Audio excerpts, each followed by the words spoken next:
Bom dia a todos, todas e todos aqui no Brasil, e boa tarde, Amab, na Suíça, e a quem estiver assistindo a nossa transmissão pelo YouTube na quinta-feira. Hoje é domingo.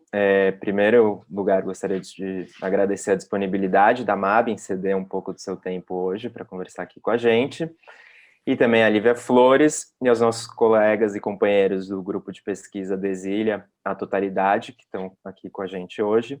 Raquel Verzier, Flora Dias, Jambi da Silva e Fred Benevides.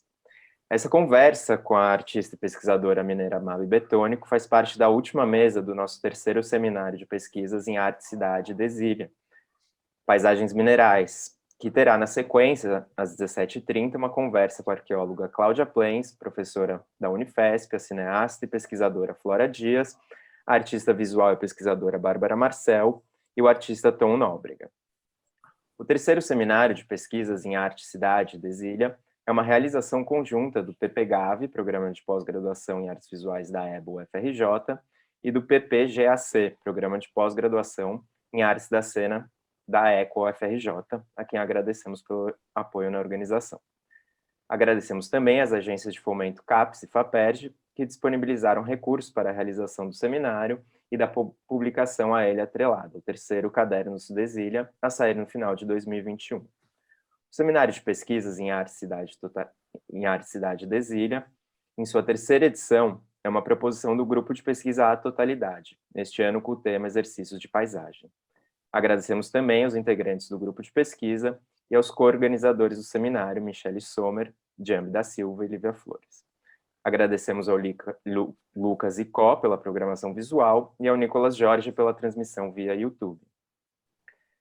Vamos conversar agora com a Mabi, que vive em Genebra atualmente, trabalha em diálogo com arquivos, bibliotecas, museus e usando mídias variadas, como impressões, publicações, pôsteres e palestras, lidando com limites entre material histórico e invenção. Ela exibe regularmente no Brasil e na Europa e é uma figura proeminente na cena artística brasileira, tem ganho vários prêmios e sido apoiada por agências de pesquisa e museus. Participa também com um grupo de artistas internacional, artistas e teóricos, World of Matter, constituído em 2016, cujas pesquisas focaram em temas relativos à mudança climática e economias extrativistas. Uma das principais referências em seus trabalhos é a história da mineração em Minas Gerais. Ela irá nos apresentar agora seu projeto que está em cartaz na 17ª Bienal de Arquitetura de Veneza, Stone Statements Edition, Edições Minerais. Então, vamos ver o que as afirmações que as pedras têm a nos fazer por Mabi Betônico, quem eu agradeço muito a presença e passo a palavra agora. Começo agradecendo você, André, pelo convite, a organização do grupo de pesquisa, como todo, do grupo Desília, e em particular a Lívia. Fico muito feliz com essa chamada para compartilhar esse projeto, que começou há 2 anos atrás, né, com o adiamento da Bienal, eu acabei tendo mais tempo para desenvolvê-lo, e hoje eu não me preocupei tanto a trazer o contexto assim, desse trabalho, um contexto histórico dentro da minha prática. Eu acabei me focando unicamente sobre essa pesquisa em particular, mas eu poderia começar dizendo, antes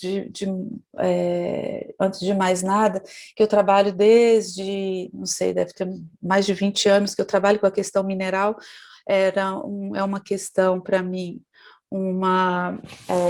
desde o início da minha história como aluna na Belas Artes, um assunto que eu percorri assim, através de meios bastante erráticos. Eu acabei tendo que fazer o mestrado e doutorado para começar a entender o que era esse assunto. Me dediquei o meu doutorado à questão da representação do trabalhador e das representações de diversas etapas da extração mineral, e acabei produzindo ao longo da minha história como artista muitos projetos voltados para talvez uma busca assim, para compreender o porquê indisposição, ou da não disposição, da não disponibilidade de fontes de estudo nesse assunto em Minas Gerais, ou por que isso sempre foi uma questão, ou é uma questão ausente do debate público, talvez menos agora com algumas forças de resistência, mas esse foi o grande motor, assim, em grande parte, da minha história como artista. Então, o entendimento do que eu não conseguia compreender, o entendimento do que não está disponível para que seja visto, uma busca para entender o passado de sofrimento ligado à extração e o presente de implicação assim econômica e social dessa atividade em Minas Gerais, no Brasil, principalmente, né, vindo desse contexto específico de onde eu venho. Então, durante a minha história toda como artista, vários projetos foram dedicados a isso, enquanto eu também estava trabalhando questões institucionais, questões mais voltadas ao arquivo também, a gente pode fazer associações assim do arquivo também como um lugar a ser escavado, né, uma espécie de metáfora. Mas, quando eu fui convidada para a Bienal de Arquitetura, dentro de um tema já apresentado desde o início, que era como viver juntos, né? A minha primeira vontade foi de elaborar, então, numa sequência de pensamento, de produção, como podemos viver juntos de maneira diferente com os minerais.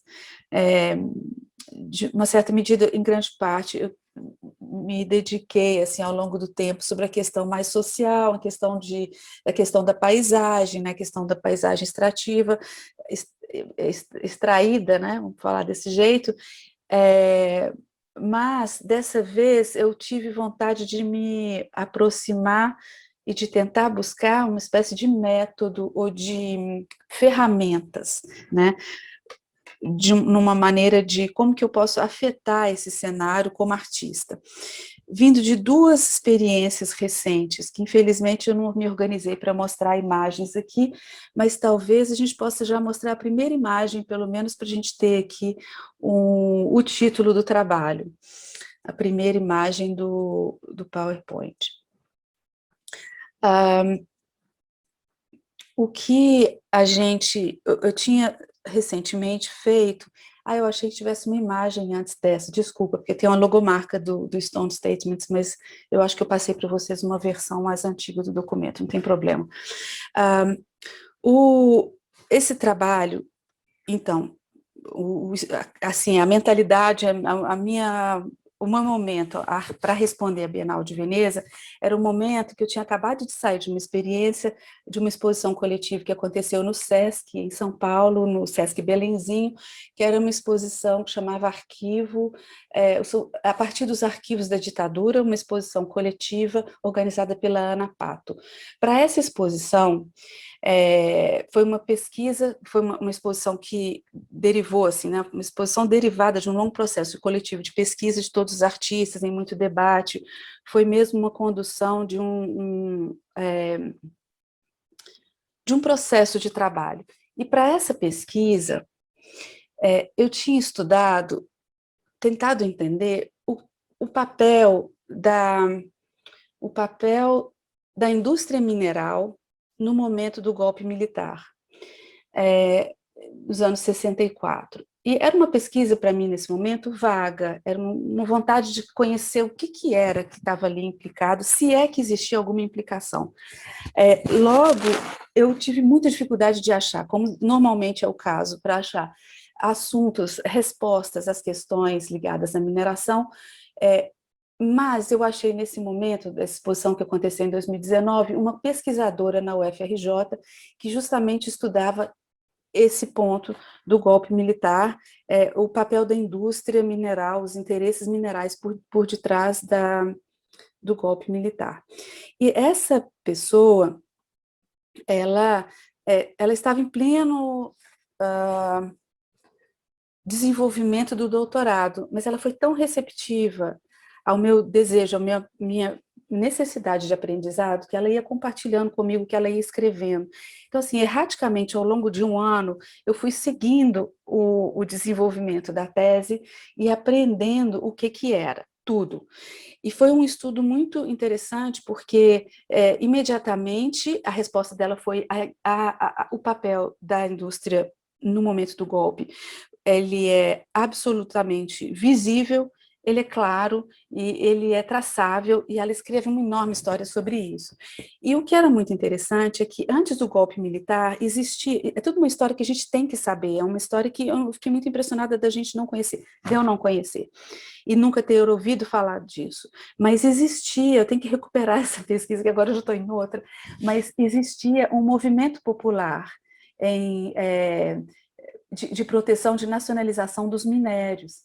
E é um movimento popular que tinha uma força enorme, com presença das universidades, com presença de vários sindicatos e de alunos, de estudantes. E o que aconteceu é que, com o golpe, o que houve é que um outro projeto foi implementado.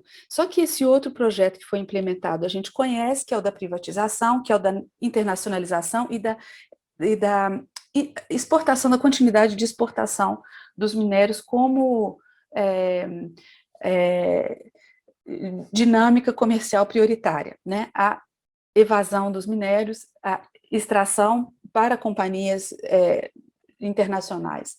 Nessa época eram companhias americanas.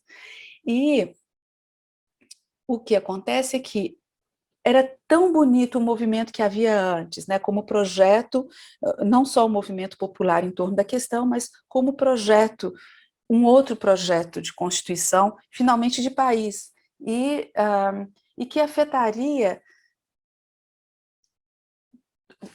todo o cenário de extração, porque ele seria beneficiado internamente, né, ele não serviria só ao mercado exterior e de dependência, enfim. Mas eu estou contando isso tudo porque, durante esse processo de, de contato com a pesquisa de doutorado, eu precisei estar sendo aprendiz, né? Eu me coloquei na posição de artista aprendiz em face ao doutorado em curso dessa colaboração. E, em segundo lugar, eu me coloquei na posição de alguém que deveria também compartilhar isso de uma forma, um compartilhamento assim no primeiro nível, que é do ensino. Então, o meu vídeo eu fiz um vídeo para essa exposição que era praticamente uma aula. E eu fiz uma cartilha. Então, assim, pela primeira vez no meu trabalho, a questão pedagógica com a qual eu trabalho o tempo todo, como professor ao longo de 20 anos, ele vem como forma imediata, simplesmente, diretamente, ele vem como meio, né, no meio impresso de uma cartilha. A cartilha é toda uma história à parte, eu não vou entrar nesse detalhe, mas eu fiquei muito interessada nesse suporte, nesse objeto, obra, livro, cartilha, com fundamentalmente uma intenção pedagógica. Então, eu tinha acabado de sair dessa história, né, dessa história de compartilhamento de conhecimento nesse primeiro nível, e me colocando como questão, assim, o que é obra nesse trabalho, o que é aula, o que é a conferência gravada, e o que é uma cartilha pedagógica e um livro de artista, enfim, estava dentro dessa questão.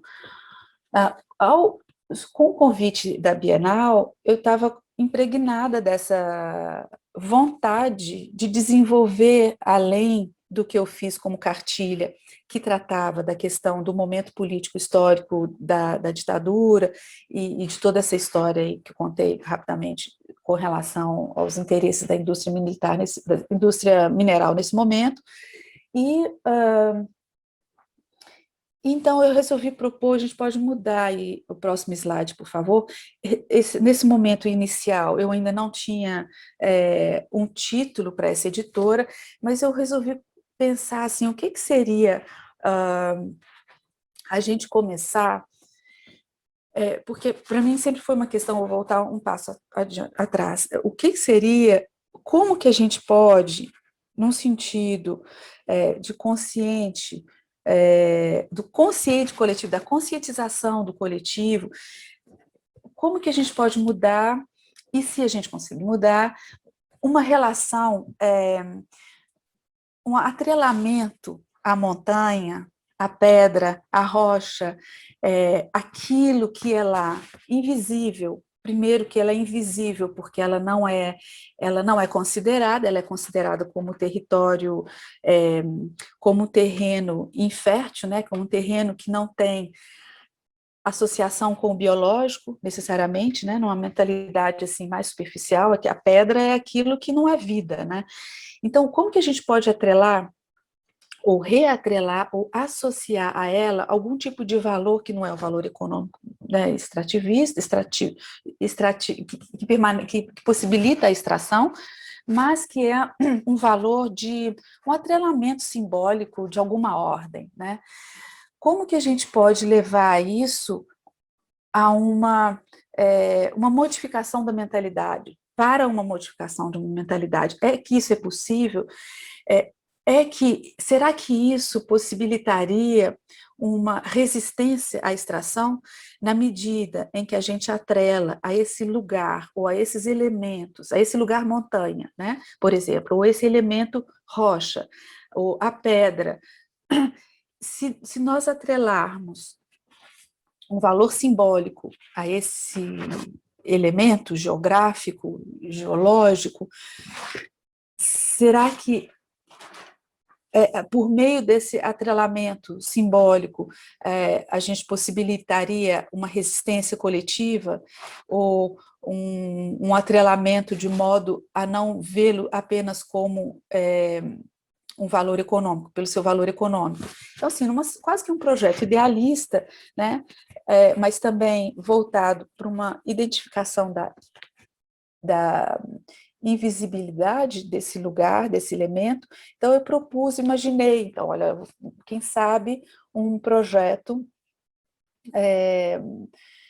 de livros, assim, como que eu poderia, como artista, atuar imaginando, né, assim, num campo do imaginário mesmo, imaginar uma, uma, uma condução desse atrelamento, né? Então, eu comecei a pensar num livro, pensei primeiro num livro só, que era esse daí, com esse nome, Geoimaginaries. Como é que seria, por exemplo, fazer um livro pedagógico de várias matérias diferentes e que tudo se cruzasse por meio do uso de pedras como veículo. Então, literatura e pedras, arte e pedras, geografia e pedras, filosofia, física, matemática, biologia e história, por meio das pedras, ou com pedras, ou sobre pedras. Então, foi um livro imaginado, inventado nesse desejo de uma espécie de contaminação, né? Falar de contaminação não é um termo bom nesse momento que a gente está vivendo, mas de impregnação dessa questão num lugar dado, que é o lugar do ensino, não é? Também para falar, talvez, que eu fiz uma pesquisa junto com uma aluna em iniciação científica, muitos anos atrás, alguns anos atrás, em que a gente olhou os livros pedagógicos adotados pelo ensino público, não me lembro mais de quais anos, mas era o ensino médio, principalmente foi o ensino médio, como que os livros didáticos lidavam com a mineração. E é impressionante como que ela como sempre eu falo, ela é sempre quantitativa, né? Ela só é dada uma história que é considerada pelos dados do lucro da extração e quando há, da localização das riquezas no Brasil no mapa, de modo muito desencarnado, né? Porque é uma história fundamental para o Brasil. A história da indústria mineral, ela é fundamental, né, assim, para se pensar a formação do Sudeste, muito além de Minas Gerais, mas sem falar do meu contexto lá mineiro. Bom, então eu fiz o projeto nasce desse desejo pedagógico, um desejo de quase também um gesto de manifestação, né?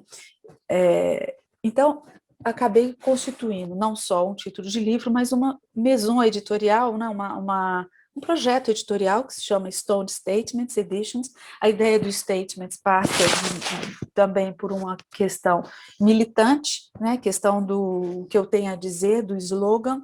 Então, eu fiz uma compilação, fiz uma espécie de série de livros, de capas de livro, onde eu anuncio coisas que eu considero urgentes de serem elaboradas, ou com uma espécie de desenvolvimento assim, de pistas para se desenvolver conteúdos, quem sabe, para chegar nesse lugar do possível, do reatrelamento, de sentido, bom, a essas coisas, pedras, lugares da montanha. A gente pode passar para a próxima imagem, por favor. Um segundo título, então comecei a imaginar assim, que o que poderia ser uma maison editorial em torno dessa questão. Inventei 5 títulos, fiz 5 resenhas. Aliás, nesse caso, eu não fiz uma resenha, que explica um pouco o livro, numa espécie de lugar de fotografia, de manifestação, de invenção de um espaço que é pedagógico, que é o da leitura. Então, são esses falsos livros que, na verdade, eu elaborei as capas de livros que não existem, né? Pode passar para o outro, por favor. Esse aí, Invasão Humana no Mundo das Pedras, é quase que uma espécie de ficção científica. Esse aí já é um livro infantil, que é um pouco a inversão, assim, quando pedras colecionam escavadores, que são os garimpeiros, as rainhas, os reis e os ladrões. Então, o que seria dessa inversão, né? Então, assim, atrelando diretamente uma espécie de vida para essas pedras, tendo todos esses abusadores, assim, como em redoma, assim. Essa é uma ilustração do Gilles Edouard, que é um ilustrador de livro infantil.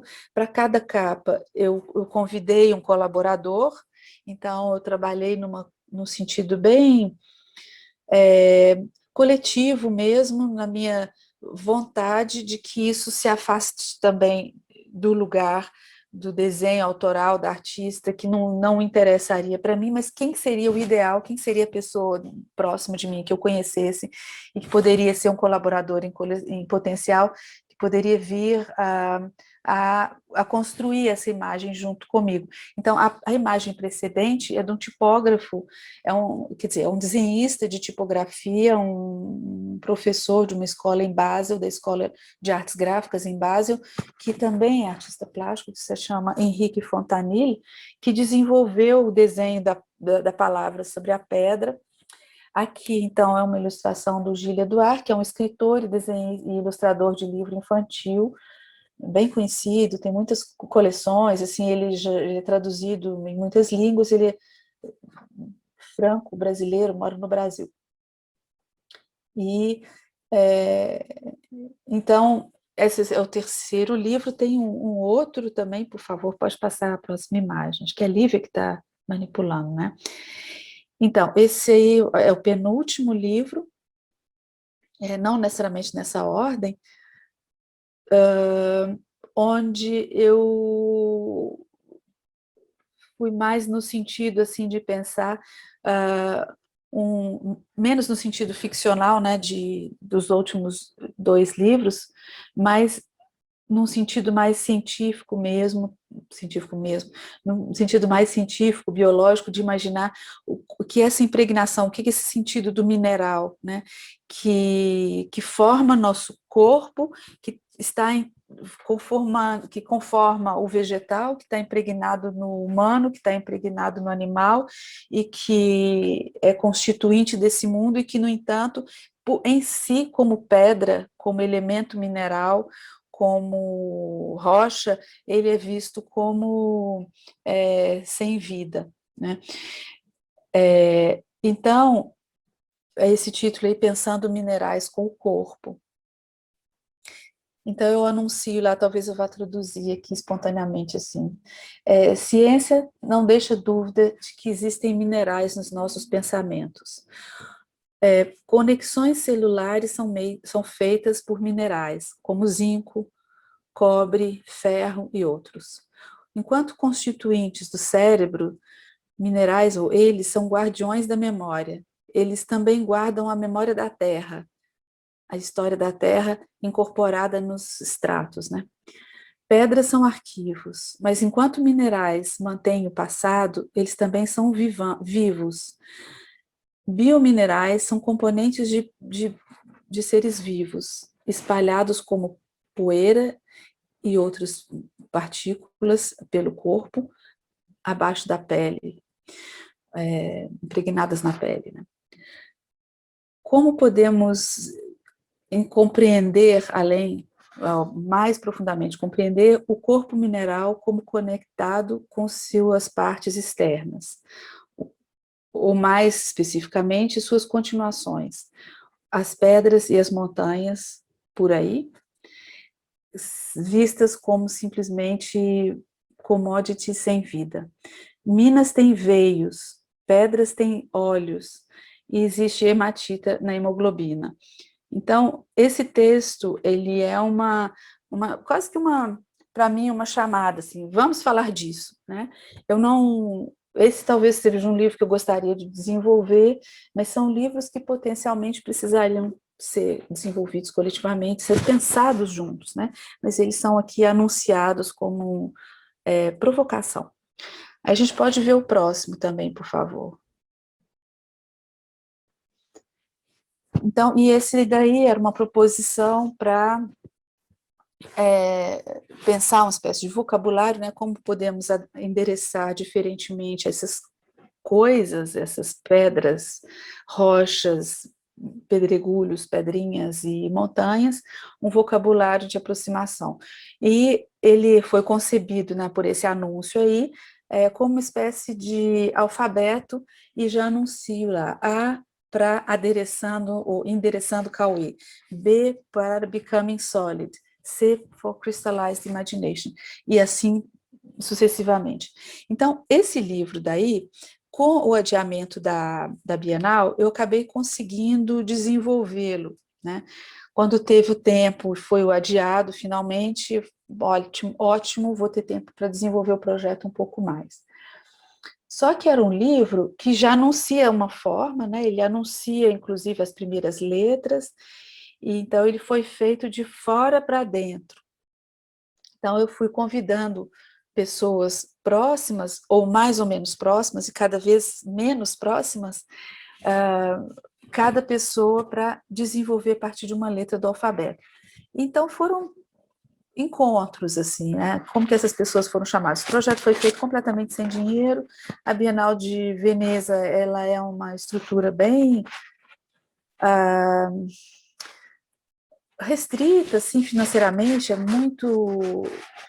Enfim, foi uma surpresa mesmo, a gente pensa que é uma instituição mesmo com uma força e tudo mais, mas foi um projeto feito na raça, na vontade de fazer, sem financiamento, sem poder remunerar ninguém. Então,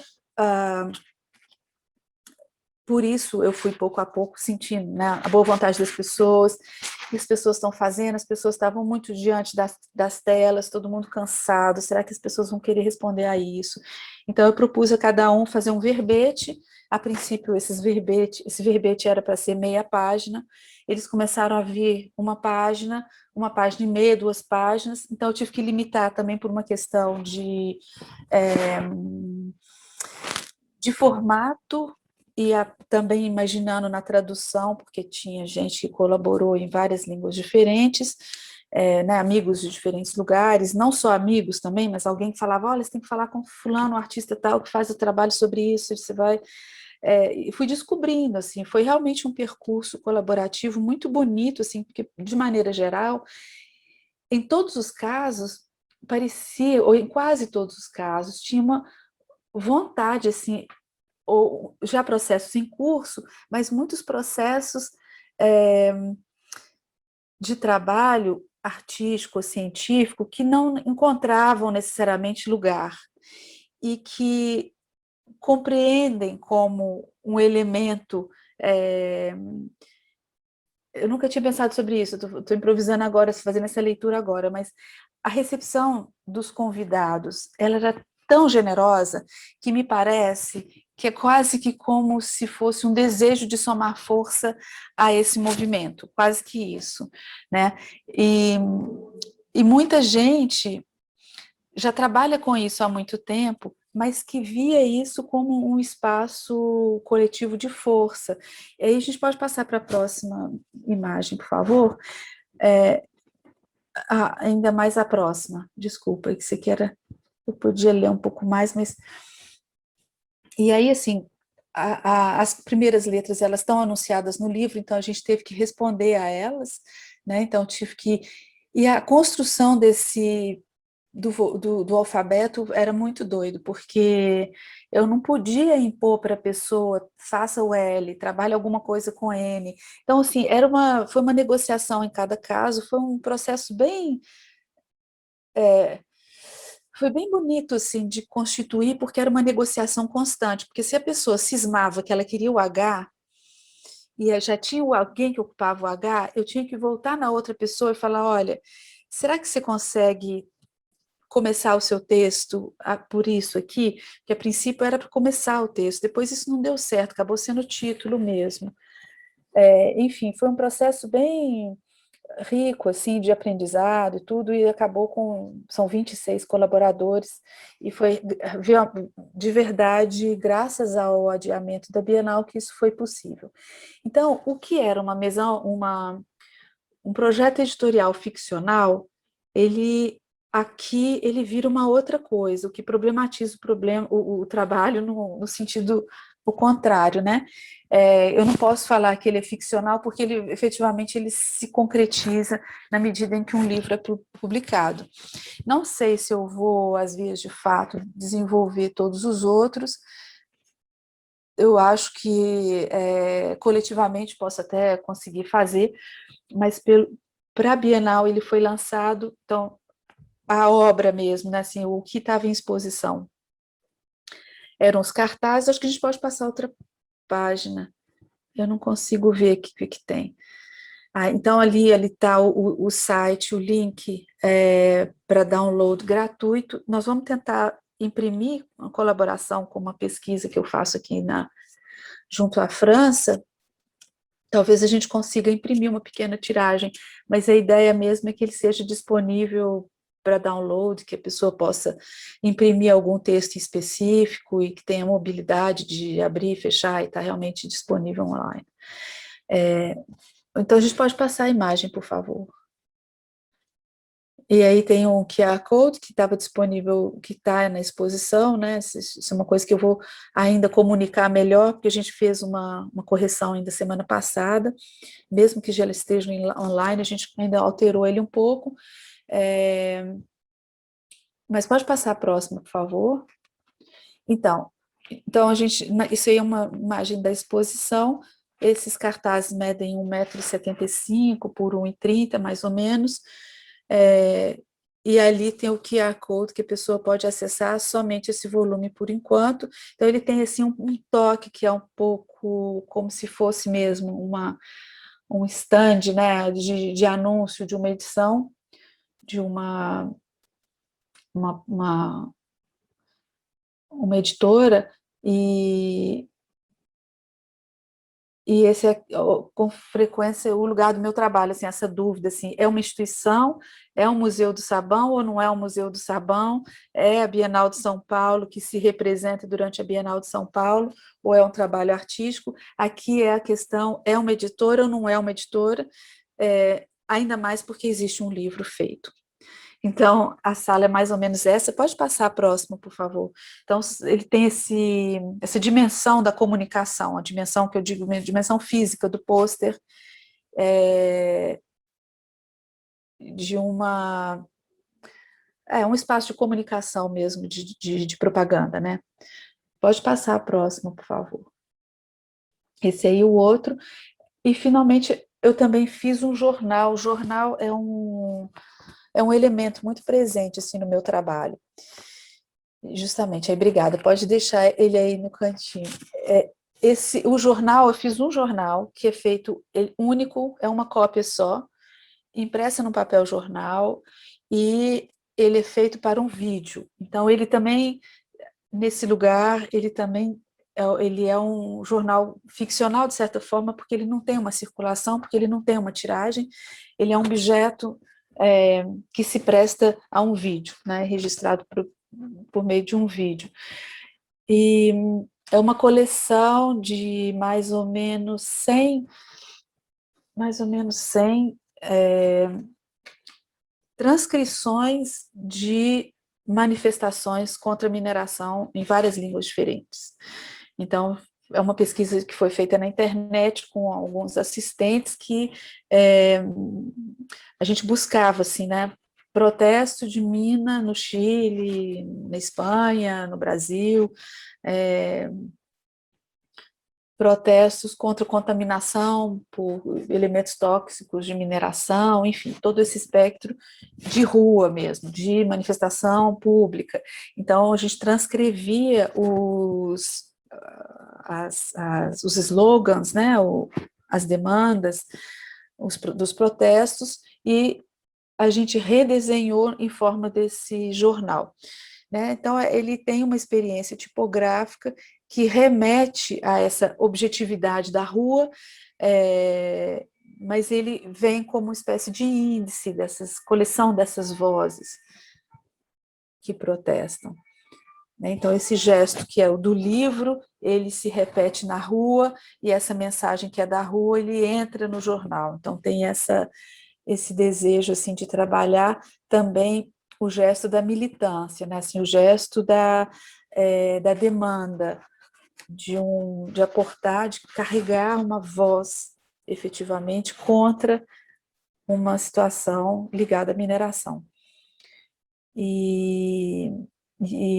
Enfim, então é um índex, né, tem coisas bem impressionantes. Mas, assim, é uma pesquisa feita também dentro de um limite de tempo, ela não é exaustiva, ela é longe de ser exaustiva, a gente sabe que tem algumas empresas que são nomeadas, tipo Goldcorp, como está lá, tem algumas coisas contra a Vale, que não é difícil de achar, né? Tem muito problema com a Vale pelo mundo afora, mas, enfim, eu acho que é isso. Agora, a gente pode passar um pouquinho do vídeo, talvez, se ele estiver funcionando, Lívia. E enquanto ele está passando, a gente pode... Eu vou continuar falando um pouco.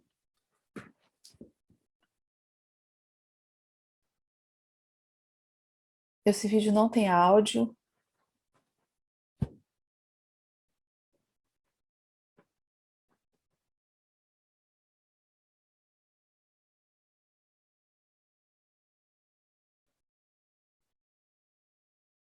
Aqui em Genebra, antes de eu fazer esse jornal, vou contar um pouco. Assim, em Genebra tem uns espaços que são espaços de comunicação pública, onde as pessoas podem colar o que elas quiserem.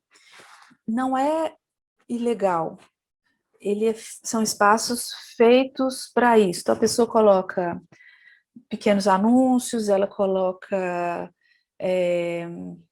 propaganda de eventos culturais, e desde o início assim, Bolsonaro foi eleito aqui em Genebra pelos brasileiros. Então, assim, a comunidade brasileira em Genebra, ela é bolsonarista, em grande parte, não todo mundo. Então, isso aí, essa é uma cena de um lugar que eu ocupo aqui perto de casa. Então, eu faço muitas intervenções com relação à situação do Brasil nesse lugar. Tem muito brasileiro em Genebra. Então, eu comecei a fazer esses cartazes com vozes contra Bolsonaro no Brasil, que eu colocava aqui. E isso é um certo desdobramento desse gesto, que é um pouco solitário aqui perto de casa. Então, isso é só um parênteses, que é uma coisa que eu faço aqui meio silenciosamente, de vez em quando eu vou lá e prego um tanto de coisa, assim, quando dá muita raiva, e aqui tem igreja evangélica aqui perto, aqui onde, no bairro que eu moro também, mas Genebra é muito pequena, assim, não é difícil achar. Brasileiros tem demais. Mas então esse jornal, ele é uma continuidade desse gesto que eu faço aqui cotidianamente, dentro desse cenário de indignação, assim, com o que se passa no Brasil, né, e eu, enfim, incorporei isso a partir também de um discurso contra as minas ali para a Bienal.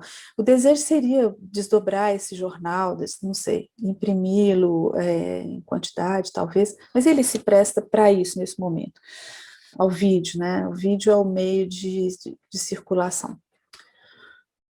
Acho que tem mais uma imagem, talvez, se vocês quiserem passar, porque vai repetir esse aí.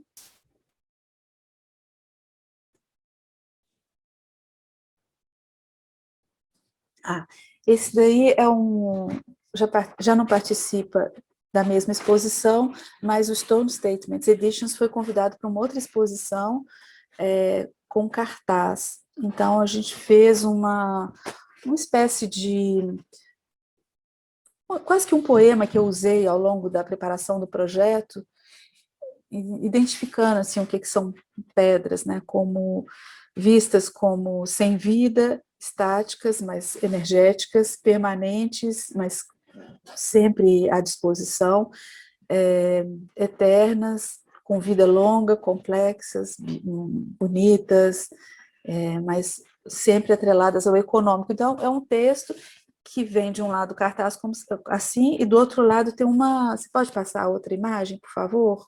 Eu não sei se é a Lívia que está fazendo isso. Obrigada, viu, Lívia, se for você. E aí tem essa imagem de um lugar que eu já não lembro mais agora, mas no Nordeste, quando eu fiz uma pesquisa lá sobre questão também de extração mineral no Nordeste, esse lugar impressionante, que é uma casa que é construída em torno dessas pedras, que eu nunca entendi muito bem o que é isso. Então, o cartaz tem isso, e quase como né, assim, um monumento assim, improvável, como se a cidade tivesse que... Foi meio construído, esse lugar, essa casa, em torno dessa pedra que não podia ser movida, ou será que isso foi colocado lá depois? Eu acho essa imagem muito impressionante, muito do Brasil, assim, né? Bom, então, o projeto é isso, não sei se já passei, já deve ter passado de meia hora. Eu só queria dizer que eu vou só terminar com isso, que o Stone Statements, então, ele agora vira uma missão quase. Eu gostaria de poder traduzir isso para o português. Ele foi feito... A tradução em inglês se fez óbvia por causa do contexto da Bienal de Veneza, mas o desafio agora é retornar isso para o Brasil e fazer disso, assim, circular, né, ver se isso... como que esse projeto pode ser usado, eu digo usado mesmo, né, ele pode ser incorporado a algum programa, e, enfim, tem que ver, mas é um projeto vivo, ele não tem fim agora, ele vai ter continuidade, desdobramento, desejo de retorno de uso, assim, né, de que esses livros existam em algum lugar, que eles provoquem outras coisas. Bom, obrigada. Nós que agradecemos nossa apresentação incrível e, enfim, é uma possibilidade também de termos acesso, né, à exposição, na sua exposição em Veneza, enfim, dificuldades de mobilidade e tudo mais, e também apresentar um pouco para o público brasileiro, né. Nossa, eu vislumbro diversos usos possíveis, realmente, fiquei pensando inclusive no jornal, como, caso venha a ser impresso também, ele pode ser usado como pôsteres, né, podemos lamber esse jornal por aí também, como esse veículo militante. O que me chamou muita atenção, e eu acho que eu já tinha uma certa noção a partir do seu envolvimento com o World of Matter, né, mas as múltiplas camadas, intersecções, interlocuções que você acaba estabelecendo, a trama que você cria entre diversos saberes e agentes, né? Por um lado, a pedagogia, essa questão dos livros didáticos também presente, e depois todo esse agenciamento entre esses escritores, esses outros artistas e designers e pesquisadores que você faz, esses encontros que você promove e multiplica esse impulso para essa militância também que você comentou, como nesse último livro, né, no livro que foi de fato executado, emerge ali esse encontro militante e as pessoas encontram um lugar no qual se expressar, né? Acho isso muito bonito. E aí tem um termo no jornal também, né? As pedras como geomediadoras, acho que aí fica bem claro esse papel pedagógico, digamos assim. Enfim, não só pedagógico, como esse elemento de encontro, né? A pedra como encontro entre múltiplos saberes, interesses e tudo mais. Agradeço muito pela apresentação, foi bem incrível. Eu vou só fazer algumas questões pontuais que eu fiquei, enfim, curioso de saber do processo. Em primeiro lugar, os verbetes, né, do vocabulário, você tem os 3 primeiros ali, depois falou um pouco do processo de cada um escolher o seu, mas já foi algo que você já tinha lançado esses verbetes, ou as pessoas que foram propondo cada qual a partir do seu interesse? Você falou um pouco da briga pelo H, por exemplo. Não, era assim. Então, eu tinha o A, B, C e D, que eu tinha que achar alguém para cumprir com aquilo que já estava anunciado na capa, né? Era por conversa, assim, olha, o que você está fazendo agora, o que você consegue fazer, né? Porque às vezes tem pessoas que têm projetos, por exemplo, geográficos, geológicos de muito tempo, mas naquele momento ali está fazendo outra coisa, assim, até que incorpora isso.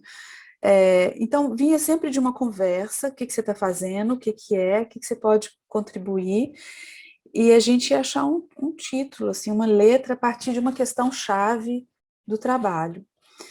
Depois, esse assunto-chave, não necessariamente, ele virava título, então precisava só dessa negociação de linguagem para cumprir com a lista alfabética, né?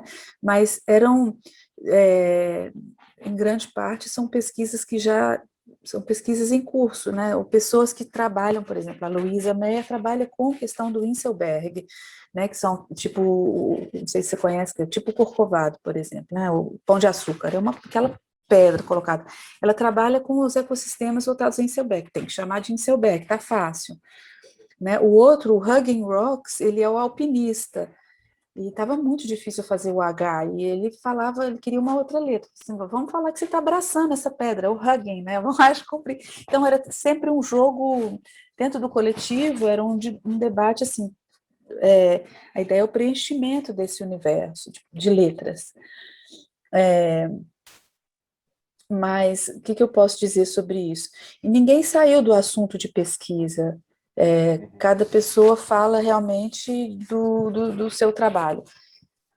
A partir da pedagogia, por exemplo, né, o Marcos Reigota, que é bastante conhecido no Brasil, eu não sabia muito bem como, que foi ele mesmo que começou a falar da pedagogia da pedra, né, do João Cabral de Melo Neto. E enfim, era uma construção pontual, foi bastante demorado, bastante trabalhoso, muitas vezes eu duvidei que eu ia conseguir preencher todas as letras, porque era essa negociação assim, do trabalho da pessoa com a tal da letra que eu tinha que preencher. E algumas pessoas falavam assim, mas essa letra não tem nada a ver comigo, eu não consigo falar com essa letra, é impressionante. Então, enfim, é engraçado, assim, parece pequeno, parece um detalhe, mas ele era um detalhe essencial para a construção do livro. Então, a coisa da letra, né, que guiava o livro, ela era uma amarra, né, não tinha como escapar. Alguém tinha que escrever sobre a Dressing Cauê, que no final fui eu, porque eu não achei ninguém para falar do Cauê. E eu também queria fazer de uma letra, mas eu deixei ela por último, porque eu achei que até na última hora alguém ia falar alguma coisa sensacional sobre o Cauê. E eu já tinha anunciado que era o Addressing Cauê, né? Ah, não, mas é muito bonito seu texto, como do desaparecimento do Cauê, né? Como esse monumento negativo, É. reflexivo, como se chama. E é curioso também estar na Bienal de Arquitetura, acho que dá um outro Ah, caráter, né? interessante você falar isso. Interessante você falar isso. Para mim foi bastante importante, assim. Essa resposta, ela não surge só num processo pessoal, mas para mim ela é justamente nesse contexto, assim. Eu nunca tinha ido numa Bienal de Veneza de arquitetura. E aí eu tinha uma visão assim de que ia ser aquela coisa do design, do consumo, da construção da grande cidade, da estética, do autor, arquiteto, né, do poder da construção civil, da tecnologia mais avançada para conseguir construir mais andares no deserto, enfim. Eu tinha essa visão do sentido mais consumista, assim, mais extrativista possível, né, do design, no sentido pior, e eu achava que essa ia ser a minha resposta, assim, então por isso eu quis manter uma materialidade simples, num processo simples, a montagem simples, não tem nenhum design complicado, de propósito, que o trabalho se concentrasse nesse desejo de falar, de tratar de maneira diferente. E aí, para uma grata surpresa, a Bienal não é nada do que eu imaginava. Pode ser que muitas delas sejam, mas essa em específico, ela era muito conectada às questões do planeta, às questões do aquecimento global, às questões é, dos elementos, e ela tem muita pesquisa. Então, para mim, como um parêntese, assim, o que essa Bienal mais o que eu mais aproveitei dessa Bienal foi ter estado lá um longo tempo para a montagem, para as articulações assim de comunicação da história lá da produção, e o tanto que eu pude viver a construção dessa exposição, que tem muita pesquisa. É uma exposição research-based, e ela tem muitos artefatos, assim, o maior aprendizado para mim foi a tecnologia da informação, não a tecnologia da informação, mas os artifícios para compartilhamento de informação utilizados pelos designers e pelos arquitetos. Muito grupo de aluno, muito grupo de universidade, grupos de estudo, muita pesquisa coletiva e com uma grande capacidade de transmissão das pesquisas, ou seja, transmissão de texto, de imagem, de pesquisa de campo. Foi muito incrível. Desmistificou bastante o que eu tinha imaginado a princípio e o que também colocou o meu trabalho num contexto confortável, assim, de relação com as outras obras, com os outros projetos, né? Principalmente projetos, assim. Então,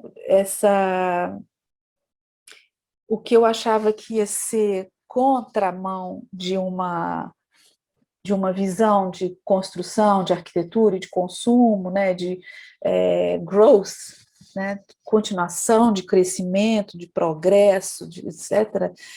Pelo contrário, era uma exposição que justamente trabalhava na contramão disso tudo. Então, enfim, o trabalho estava num lugar confortável de diálogo, dentro de um contexto em que muita gente também estava trabalhando justamente com questões similares e com linguagens similares, né? Não linguagem como desse campo de ficção e tudo mais, mas com a questão da visualização da informação, muito próximo da forma como eu trabalho enquanto artista pesquisadora, né?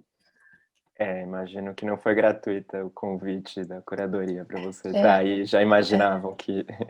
Bom, eu teria muitas outras perguntas, mas eu vou abrir um pouco para os nossos colegas aí, se tiverem comentários. Jamie abriu a Eu vou fazer uma câmera, mas perguntinha. se quiserem todos abrir a câmera, inclusive, desculpa, Jamison, se todas quiserem abrir a câmera também para a gente se ver aqui. Mas pode falar, Jamie, desculpa. Não, eu estava tomando notas e tal, e não é exatamente uma pergunta, acho que é mais assim, pedindo para você falar mais sobre. Eu fiquei muito com esse momento na cabeça do quando pedras colecionam exploradores, né? Tipo assim, colecionam empresários, Ladrões. ladrões, etc. Né? Acho que isso fala muito também sobre uma dinâmica, enfim, dos campos das artes, né? E sobre campos da humanidade como um todo.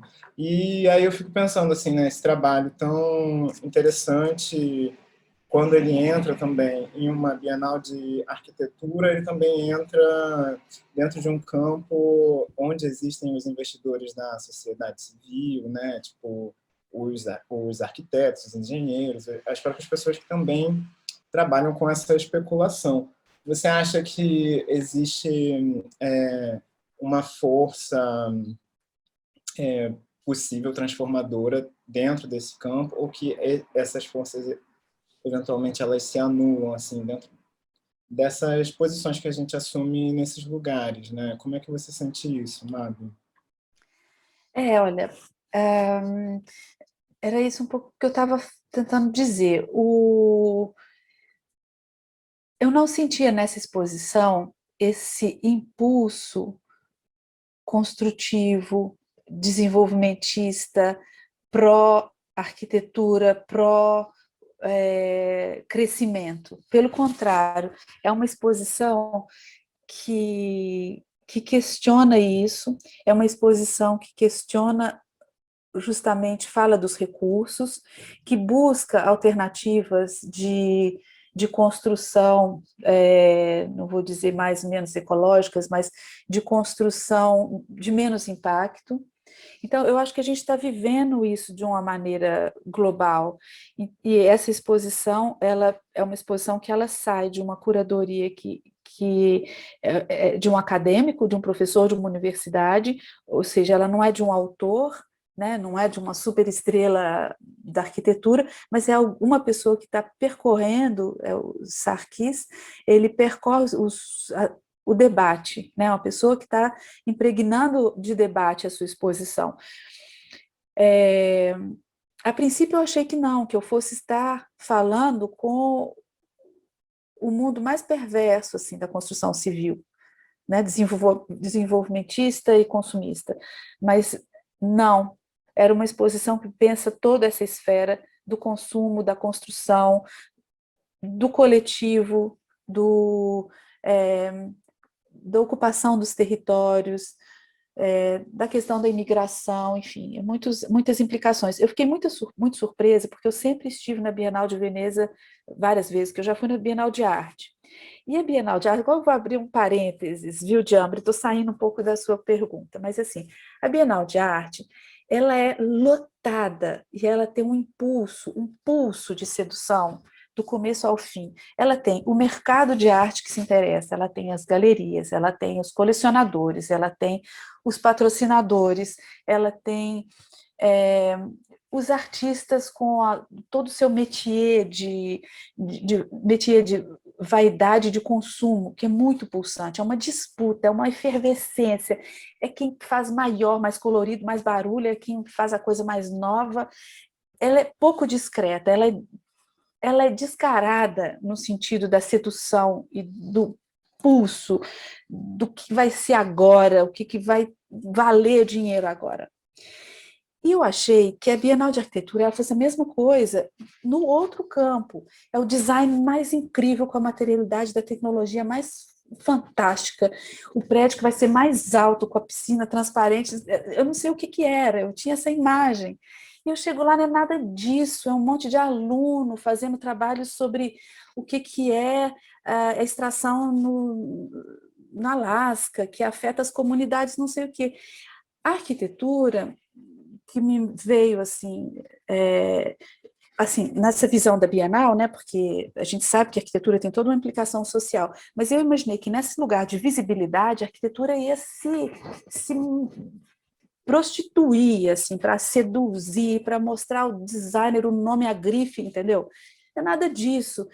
Era toda uma implicação que eu vivi lá, uma implicação, assim, do coletivo, do compartilhamento de informação da pesquisa, daquilo que está naquele território ali, que está descobrindo como é que os índios estão construindo não sei o quê, como é que as águas estão sendo tratadas não sei aonde.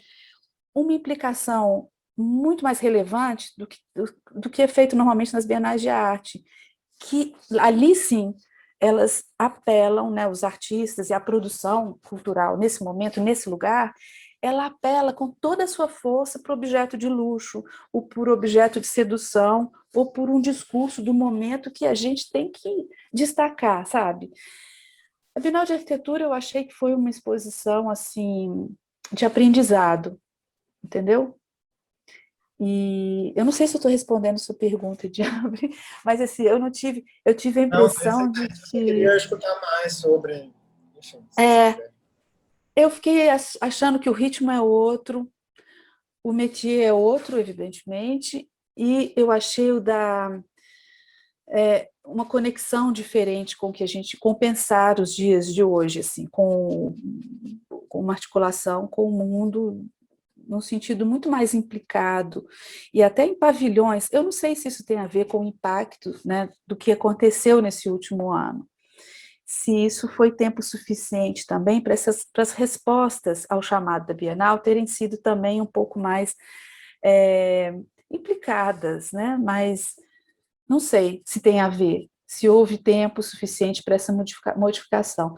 De modo geral, achei muito mais como um espaço gráfico para apresentação de ideias do que um espaço de apelo para nomes e apelo para formas e tal.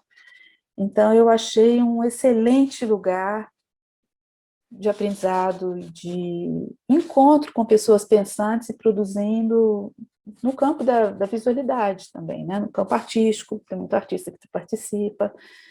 Enfim, eu achei bem mais conectado. Sem contar que Veneza estava semi-vazia, foi uma cidade, é um encontro maravilhoso, porque quase não tem turistas, são os turistas italianos que vêm, muito protocolo de saúde, impressionante a organização e as exigências, e eu me senti muito segura lá. Então, por exemplo, diga-se de passagem, né? Para entrar no pavilhão tinha que ter PCR cada 4 dias. Eu fiz 4 testes em 10 dias. 4, porque eu tinha que fazer um para entrar e um para sair. Enquanto eu estava lá, tinha que fazer 2 para entrar no pavilhão. Então, a gente se sentia seguro. A Itália está muito, muito ferida com o que aconteceu. Então, todo mundo de máscara, sem exceção. Você pode estar andando numa plataforma assim, vazia, você anda 50 metros, você passa uma pessoa, ela está de máscara. Todo mundo, todo mundo, todo mundo. Uma proteção muito grande. Assim. Então, tem uma... Por que eu estou falando disso? Nem sei mais por que eu falei disso, mas por dizer assim, do espectro também mental, né, social, que vive hoje um empreendimento feito a Bienal também mudou muito. Bem diferente daquele frisson turístico e tal. Foi bem legal de ter vivido isso também. Então, queria também perguntar, enfim, incrível esse seu trabalho, né? E como você nos convida também, né, a imaginar esses livros, né? Que caminhos eles podem percorrer, né? Então, assim, acho muito instigante, né? Essa coleção, né? Justamente esse que a Jambi falou, né? Leva a muitos caminhos, né? Da imaginação, mas também da pesquisa, né? Da realidade, né? Da história, né? Então, assim, e me parece que o projeto como um todo, né, toca aí nesse assunto que é estratégico, né, fundamental nos nossos dias, que é da extração, né, dos territórios, né? E a gente tem visto aqui no Brasil, né, tem ouvido, né, muitas vozes importantes, né, sobretudo aí dos povos indígenas, né, de líderes como Krenak e outros, né, que vêm, né, apelando, né, e fazendo, né, justamente buscando essa, né, virar essa chave simbólica, né, de que não se trata apenas de pedras, né, sem qualquer vida, né, mas que são integrantes, né, da família, né, são parentes, são vidas, né? E isso contrasta muito com a invisibilidade, né, com que esses assuntos, né, talvez também por, né, questões estratégicas, são mantidos, né? Então, fiquei muito interessada também nessa articulação política histórica aqui no Brasil, né? E você falou aí da pesquisa da professora da UFRJ, eu fiquei querendo saber também o nome dela, né? Até para a gente poder Isso. buscar mais, né? Então, olha, é um grupo de pesquisa, ela se chama Ana Carolina Reginato. Desculpa, quando eu comecei a falar, eu não estava esperando falar sobre isso. Então, o nome dela me escapou momentaneamente. Ela se chama Ana Carolina Reginato. Existe um grupo de pesquisa aí na UFRJ que é totalmente ligado às indústrias que influenciaram o golpe militar. Então, a indústria, tem uma pessoa que trabalha sobre a indústria de construção civil, a Ana que trabalhou, e cada um trabalha a indústria automobilística, claro, e é um grupo que também tem sede por visibilidade. Então, quando eu disse para ela que eu estava fazendo isso, ela imediatamente ela falou, não, maravilha, é um lugar, um espaço de visibilidade também para a pesquisa dela. Então, foi uma colaboração muito generosa da parte dela, porque tem esse desejo de troca também, e acabou que ela veio dar uma conferência sobre isso na nossa exposição, lá no SESC, e os vídeos são a voz dela que eu gravava no Skype enquanto ela me dava aula. Então, assim, é uma pesquisa realmente importante e é muito bonito. A história é impressionante, a gente não tem ideia, porque o que aconteceu é que nesse momento do golpe, as indústrias, mas principalmente algumas pessoas, o que é mais impressionante é que são alguns nomes, eles começam a ocupar lugares que são entre o público e o privado, e isso se manteve ao longo de décadas, e até hoje você tem resíduo dessas presenças, ou seja, pessoas que naquela época trabalhavam numa empresa que era brasileira, mas com interesse em financiamento americano, essa pessoa ela abre caminho para a empresa americana e ela também vai ocupar um espaço político em ministério. Então, são jogos duplos que possibilitaram a saída e a entrada livre de recursos a preços e a benefício próprio. Então, ela dá nome aos bois, a gente configurou uma cartografia, no meu site tem essa carta, que é a gente fez um mapa da tese dela, então a gente deu nomes aos bois, quem são, onde que eles exploraram, de repente entrou uma nuvem que escureceu tudo, onde que eles foram e quais as cadeiras que eles ocuparam na indústria nacional e nos ministérios. Impressionante. Mas, com relação a essa chave simbólica que se mencionou, Lívia,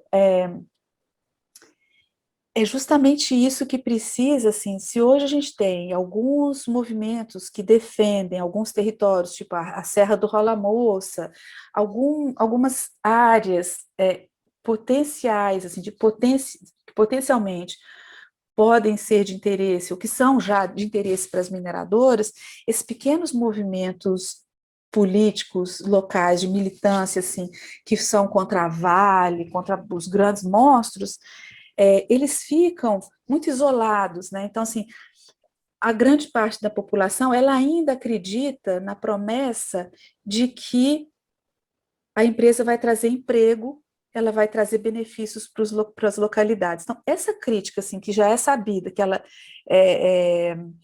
esse quadro, que já pode ser facilmente desmistificado, que a entrada de uma empresa mineradora numa pequena cidade, ela vai simplesmente destruir essa cidade, ainda que ela proporcione 100 empregos, isso não é integrado, isso não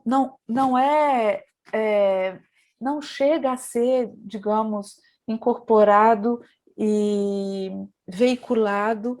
Então, assim, eu acho que essa é necessário em todas as medidas possíveis, que é dessa desmistificação do que significa a riqueza mineral, né, que ela não resta no lugar, o que resta no lugar é o resto, é o buraco, é a poeira, né, e que essa poeira ainda ela é dispersa em todo o caminho até chegar no litoral, e que ainda nos oceanos essa água vai ser contaminada pelo próprio transporte, e que esse negócio ainda volta mais caro para o Brasil, que ainda compra essa besteira fabricada.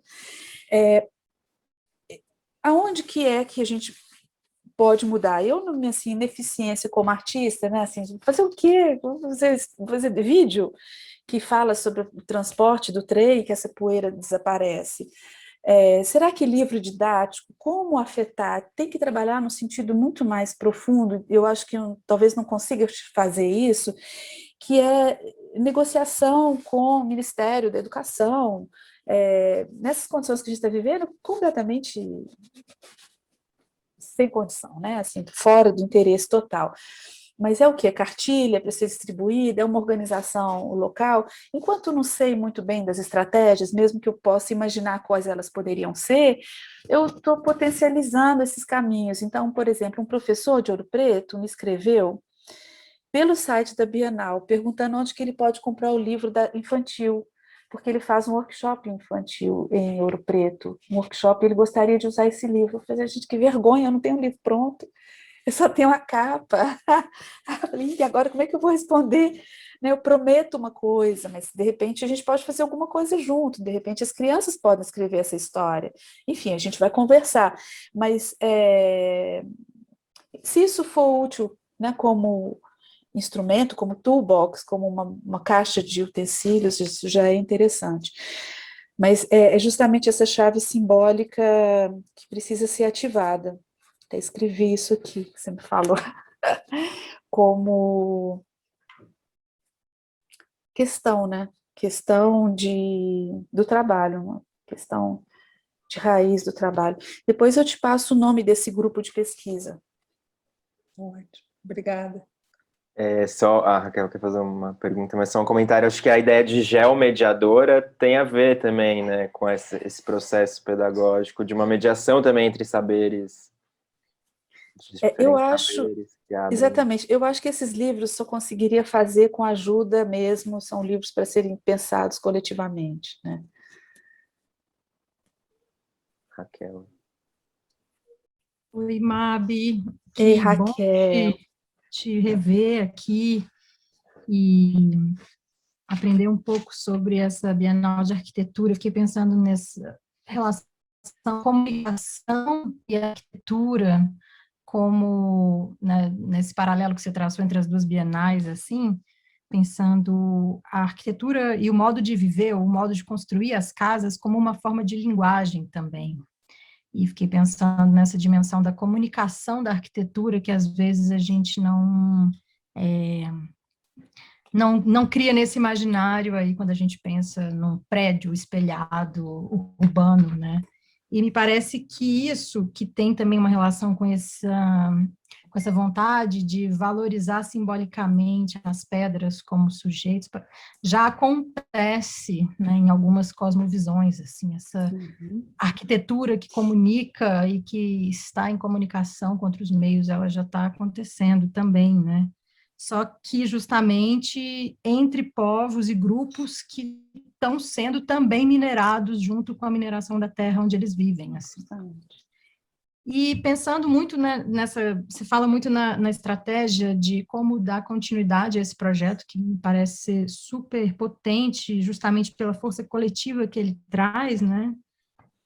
Eu fiquei imaginando, assim, como é que teria sido o mundo se essa sucessão de golpes, porque quando você falou do projeto do SESC, da relação entre o golpe e a mineração, eu fiquei pensando que é sempre uma relação entre um golpe e uma mineração, que a gente vive desde a colônia, e agora, de novo, né, um golpe do desmatamento, do agro, e, de novo, né, sucessivamente, assim, parece que a gente vive nesse gato e rato aí, que a gente não consegue nem colocar.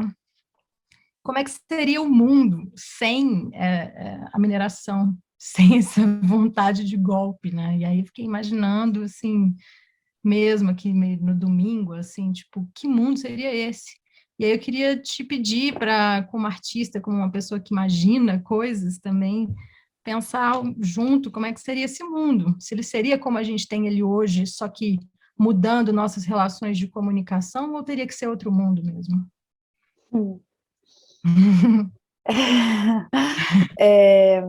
Eu ficava pensando muito nisso nesse momento que eu aprendi sobre a semana das semanas do minério, né? Que era uma semana de resistência logo antes do golpe, que foi uma semana que reuniu um monte de gente que dizia: vamos proteger o minério, a gente não vai abrir para exportação, né? Então, assim, era tão forte esse movimento nacional, que foi tão destruído que a gente não fala dele nunca, né? Que a gente não sabe dele. Eu ficava pensando justamente nessa sua questão, nesse momento, assim, o que teria sido do Brasil se nesse momento chave do golpe militar tivéssemos, de fato, adotado uma outra política de construção de país, né? Talvez a gente tivesse também uma enorme quantidade de extração, né? Porque não era extração ou preservação que estava em jogo, era extração para o Brasil ou extração para outros negócios, extração para um benefício próprio, um benefício de riqueza para o país ou de extração e devassa, né? Saída de riqueza, entrega de riqueza. Então, assim, não tinha uma questão de preservação, a questão era preservação para uso interno, né? Obviamente teria sido um outro país, obviamente seria um outro país se houvesse uma industrialização localizada e medida para o bem das comunidades, para o bem de um projeto de país, né? Ao mesmo tempo eu ficava pensando assim, mas nunca foi questão a preservação nesse momento, não era questão, o que seria se houvesse menos extração, que é justamente o que você está dizendo, né? Assim, o que seria um projeto de preservação para não extração? Todo mundo aqui fala, olha, você quer ter seu celular, não quer? Então como é que você não quer parar de extrair? Essa é a pergunta que se faz imediatamente, né? Assim, tipo, tá, você quer que seu país seja protegido, mas você comprou um celular, não comprou? Sabe? É uma pergunta assim.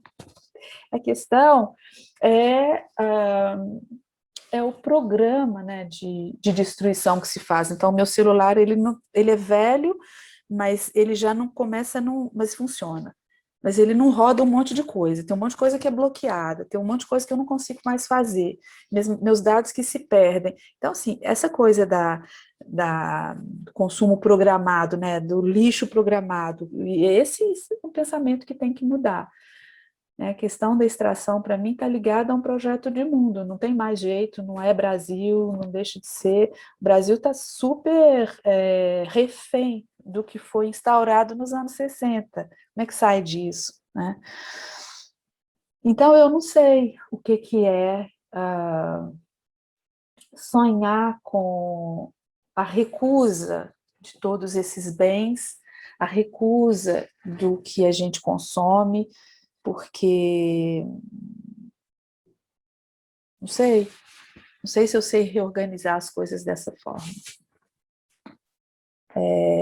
Como artista, você consegue imaginar, assim, o que eu fico vendo aqui, por exemplo, que foi para mim um grande susto no início da minha chegada, que eu fui convidada, vou contar só uma história rápida.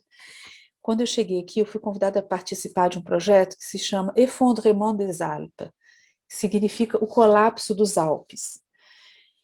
E o que é o colapso dos Alpes? É a compreensão de que os Alpes estão caindo, eles estão sendo destruídos. Então, a montanha está se destruindo numa escala muito diferente da nossa montanha.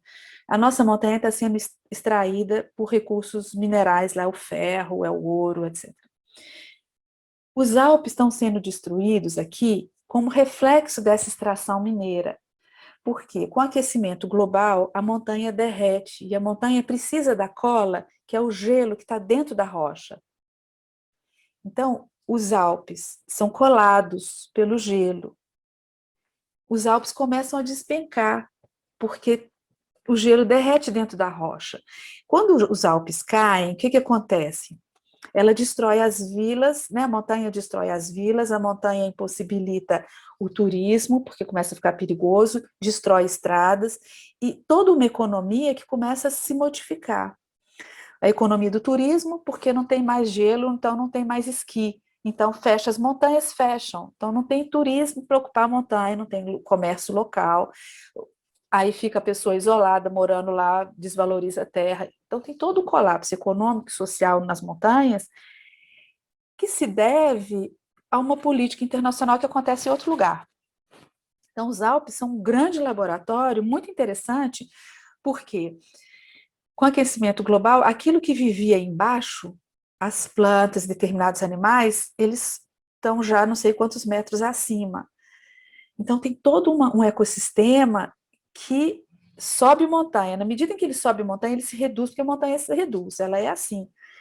É uma coisa maluca. É uma coisa que eu fiquei muito impressionada, porque as pessoas estavam falando de colapso, né? A gente não fala que o Brasil, que as montanhas mineiras colapsam. Então, o vocabulário que se adressa, que se utiliza, é o vocabulário da urgência, é o vocabulário do caos total, porque não tem pista de esqui aberta. A gente vive num caos muito mais grave. E eu ficava olhando e falava assim, gente, mas essa pessoa está fazendo uma confusão, falando de colapso de uma montanha que é estável, que é um movimento, que é um monumento na Terra, que é uma coisa que você vê como uma coisa massiva, estável, eterna. E eles estão vendo que a montanha está descolando os pedaços. E é aqui, e é ali. E isso se faz um caso, é um projeto de pesquisa. Tem um monte de pesquisador, tem um monte de cidade que estuda isso. É um assunto que tem um investimento enorme em cima disso para se estudar isso. E a gente, por muito pior, né, que é um caos não só nacional, político que a gente vive hoje, social, econômico e tal, mas um consumo do território com uma destruição muito pior, e a gente acha que é assim, sempre foi assim, que sempre vai ser assim, né? A gente viveu nesse consumo territorial de destruição, e a gente fala disso pouco, a gente tem poucos recursos de protesto, de investimento para estudar e tudo mais, e a gente é submetido às grandes empresas, né, como a Vale, que mora aqui do lado, que tem um espaço de negociação, que é o prédio deles aqui fora de Genebra, que é uma coisa impressionante.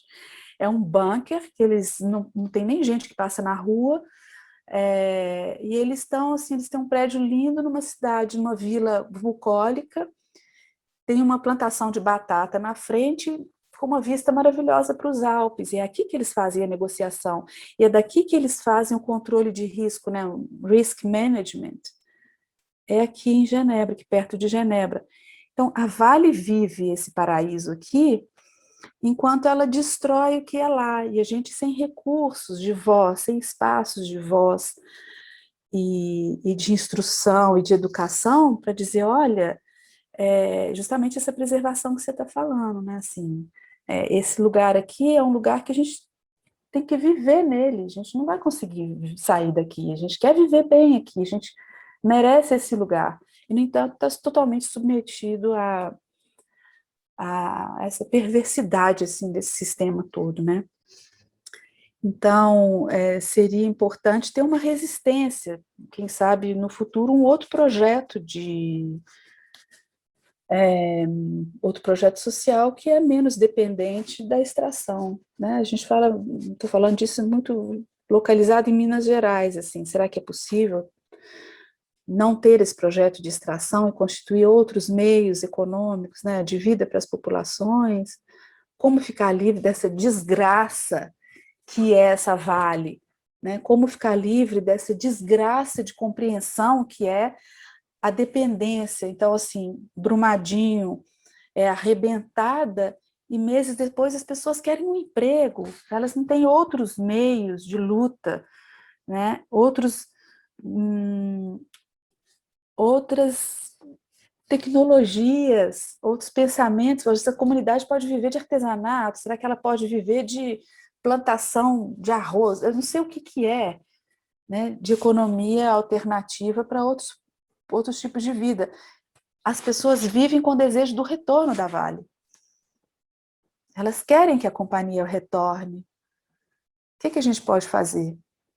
Eu não sei, eu como artista, eu não sei o que eu posso fazer, eu tento imaginar alguma coisa aqui que possa ser uma semente, mas eu sou bastante pessimista, hein, no sentido do meu próprio lugar como artista, então tem toda essa idealização, assim, eu não sei se eu tenho capacidade, capacidade no sentido dos meios econômicos mesmo, de impregnar isso em algum lugar e fazer diferença em algum lugar. A única coisa que eu faço é ser bastante resistente a ir a Brumadinho depois da desgraça, para fotografar, para colocar meu trabalho no mercado a partir dessa exploração da desgraça, né? Assim, tenho esse pensamento assim, onde que eu posso me localizar? Ir lá ver esse espaço, ou trabalhar coletivamente, estar nesse lugar, como que é esse papel, assim, eu tenho isso muito presente, assim, né, como função, como espaço de trabalho, como missão, como desejo de atuar, etc. Mas eu não tenho os meios para fazer isso. Então, tem um pessimismo aí também, né? O que a gente pode fazer? Mas nesse lugar da idealização, que você me pergunta do que é o futuro, não sei, Raquel, você pensa nisso? Vou devolver a pergunta para você. Nossa, eu também tenho pensado bem pessimistamente, assim, né? Porque parece que são pequenas bolhas de respiro que acontecem, mas tem uma força muito maior e que, ainda que tenha um movimento cada vez maior de resistência aparente, né, de várias bandeiras, que inclusive eu acho que as bandeiras precisam também se unificar, né, a questão ecológica com questões de gênero, com questões raciais, elas estão juntas na base fundante delas, mas no cotidiano das lutas também tem uma fragmentação que acaba virando aí também um outro campo de batalha, enfim, um parêntese, assim. Eu acho que está crescente, é importante, né, perceber que isso está aumentando e é maravilhoso, mas me parece que mesmo isso vai ser capitalizado muito em breve e vai derreter, sabe, com esse gelinho, assim, que está dentro conectando, e vai fragmentar e vai ruir, assim, né? Não tem... Eu acho que é tentar criar pequenas permanências de micropresentes, assim, né? Que onde a conversa seja possível, talvez a ferramenta primária, né? É o diálogo. Acho que eu estou trabalhando muito nessa base, assim, do diálogo como matéria. Ai, que bonito. Eu acho que o que você, Mabi, falou de Brumadinho e Mariana, né, de que não existe outra realidade mesmo, né, para essas populações, e não conseguem imaginar.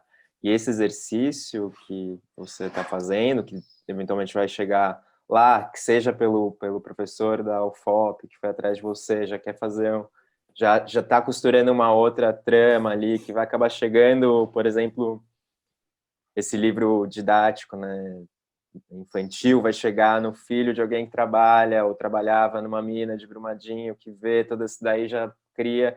São essas conexões, né? E aí vão sendo imaginados esses outros mundos, que realmente é uma luta muito em glória contra esses grandes poderes, né? Mas é uma questão de também criar esses outros imaginários, essas outras realidades, né, para as populações ali. Eu acho que é difícil de acessar, mas vamos criando as nossas brechas, né? Acho que você cria essas brechas e devolve de algum modo elas para as populações. Talvez, para encerrar, eu posso dar o exemplo de uma coisa que aconteceu, me dá vontade de falar rápido, dá tempo? 5 minutos? Depois vocês podem cortar também, se não der tempo.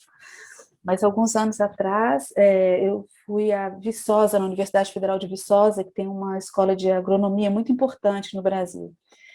E eu tinha visto que tinha uma pesquisa em curso sobre fitorremediação, que é o tratamento do solo por plantas, né, para descontaminação do solo. Algumas plantas, elas são descontaminadoras e recondicionadoras do solo, elas não só despoluem o solo, mas elas também recondicionam o solo para uma condição de agronomia, por exemplo, agricultura. Então, como tinha uma pesquisa muito avançada nesse sentido em Viçosa, eu fui conversar com um professor lá da universidade, etc. Fui muito bem recebida, conheci bastante coisa, foi bastante interessante, incrível esse lugar. Sobre bancos de semente, eles têm bancos de feijão, eles têm bancos de terra de Minas Gerais, que é uma pesquisa maravilhosa. Enfim, a ideia era pegar os campos, alguns campos considerados estéreis em Minas Gerais, em Itabira particularmente, porque em Itabira tem assim, extração de ferro. O solo que resta da extração do ferro, ele não é um solo contaminado, não existem químicos, né? Ele é simplesmente considerado estéril, porque é aquela areia fina e tal.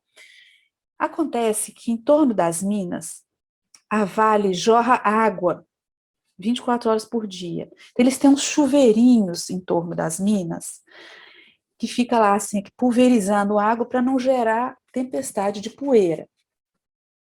O consumo de água é enorme, é patético o custo que fica para a manutenção de uma mina morta. Então, eu pensei o seguinte, bom, vamos ter um terreno estéril, plantas que recondicionam o solo e água. Vamos lá, vamos ver o que dá para fazer. Aí, 3 dias de conversa, o professor me mostra, ele recondiciona minas da Vale, vimos imagens, vimos pesquisas, e samples, e exemplos, sucesso, artigos, tá. 3 dias de trabalho. No último dia, rapidamente, ele falou, olha, esse projeto seu pode dar certo, mas não vai dar certo. Tecnicamente ele dá certo, mas eu não vou adiante. Ele me explicou isso de uns 5 jeitos diferentes, tipo, é possível, mas não é possível. Vai, mas não vai. Vai gerar feijão, vai gerar outra tecnologia, mas não vai rolar. Eu não entendia nada, isso no meio do almoço. Eu falei assim, mas o que ele está tentando me falar? Aí, como eu não entendia mesmo, o que está acontecendo, a gente falou que a gente ia apresentar o projeto, a gente falou que a gente vai adiante, que o negócio pode funcionar, pode virar um laboratório para comunidades locais, lá, vizinhas, tará. Ele falou, sabe o que é? Eu estava pensando ontem à noite, a Vale nunca vai aceitar esse negócio. Por quê? Uma vez que uma mina ela é fechada, mas ela ainda é ela ainda é responsável pela mina. Se acontece alguma coisa, a Vale vai ser responsabilizada. Então, assim, pode ter um sucesso econômico, pode ter um sucesso social, mas se acontecer algum acidente, o espaço ainda é da mina, ainda é da Vale. Ela nunca vai aceitar nenhum tipo de presença nesse lugar. Então, é tão desencantador pensar que é possível biologicamente, é possível geologicamente que uma mina destruída se transforme em vida de alguma espécie, possibilitando algum reencantamento do espaço, aproveitamento econômico, etc., etc., né? Vivência social, experimentação de qualquer ordem, pedagógica, mas não. Ele sabe exatamente que a Vale vai dizer não, porque a Vale ela é 100% projeto econômico. E acabou o projeto. Então, o que é imaginar?